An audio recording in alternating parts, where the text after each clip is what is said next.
Good afternoon. This is Jesse Newey-Lindy with your Monday Market Update. Today is Monday, June 23rd, and mortgage rates this week for a 30-year fixed rate conventional loan are around 6.85%, down from 6.91% last week. So that's a national average, but it shows us that mortgage rates for the second week in a row have trended down minorly, not significant, not huge changes. About 2 to 3 weeks ago, we had some great news and we moved down a channel in mortgage rates. So when we look at technical indicators, we actually broke a floor of resistance and rates went down. We haven't had anything else that's really given the market a good oomph to get rates down again and to the next lower channel. So there's going to be some technical indicators that keep us kind of where we are, but we have seen small changes.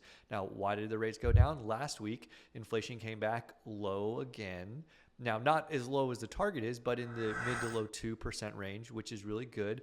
But still, about a third of the Federal Reserve voting members are saying there's not going to be rate decreases this calendar year. So that still leaves about 2/3 that think there are, but that's more people than last meeting that said we won't change rates this year. So we'll see what happens. Fannie and Freddie did revise their estimates for mortgage rates to continue to go down over the course of the year. So they were previously in the mid sixes. They revised their forecast to be in the low sixes.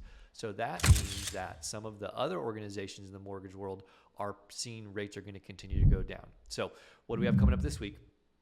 More talk from the Federal Reserve, a lot of geopolitical issues with conflict in Iran, and nothing really big on the horizon that would move rates from a fiscal position, but possibly geopolitical. There could be some consequences if there is a big conflict. Maybe people start to move towards bonds in the U.S. for safety, and that helps rates go down. So if you have any questions, let me know. My name is Jesse. I'm a Wealth of Knowledge and happy to share.